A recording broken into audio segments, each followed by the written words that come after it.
سلام علیکم.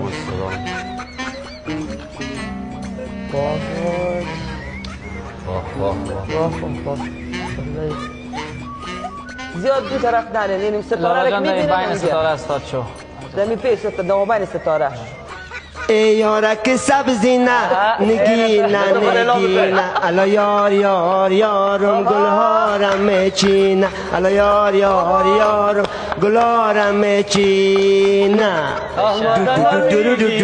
آمده نمیگیرم حرف بزنم ما که به فرخم بزنم آمده ناجوانه چرا آمده اینجا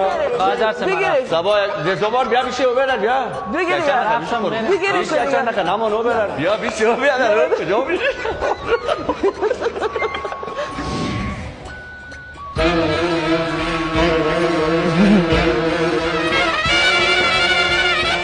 سلام عرض ادب خدمت شما دوره محترم خدمت هموطنان عزیز علیکم سلام. علیکم سلام. یک آهنگ است آهنگ مادر. نام دسته چه نام؟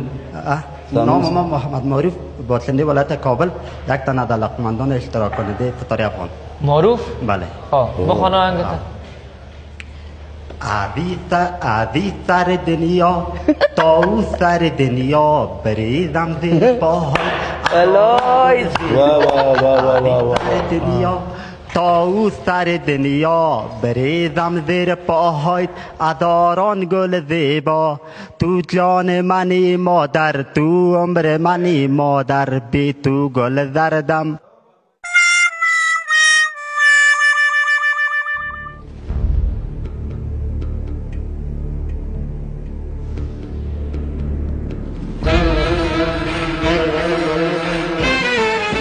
زنده با ستاره افغان.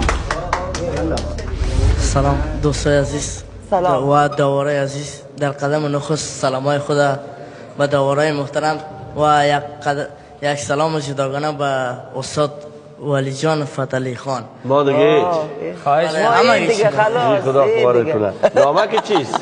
احمد مسعود هستم به اجازه شما استادان.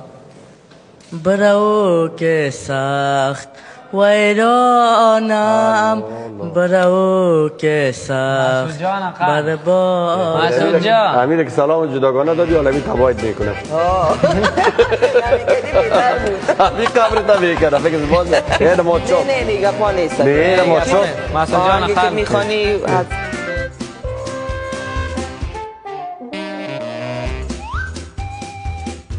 هیچ دیگه چیز گفتنی ندارم دیگه یعنی میگه برو بخیر آماده نیستی آقا جان من کار کن آمد بکش انشالله.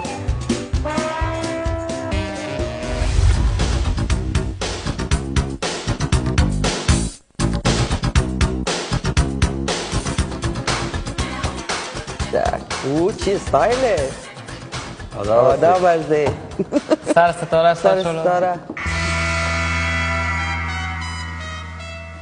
صدای قلبم را اون خودت خنده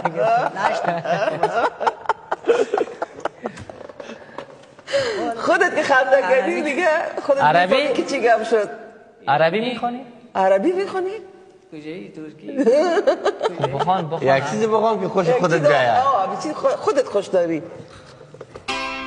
تملی من ولو حتى بعد عني بقلبي هوان تملي من لا لا لا با خدا مردم تیپت به مایکل جکسن مایکل جکسن بیسا میمانم حرکت ها برو یگانه حرکت هایی که مایکل جکسن میده یعنی تا نه متأیت منتهی کمک خوب ها مثل مایکل گفتم مایکل جکسن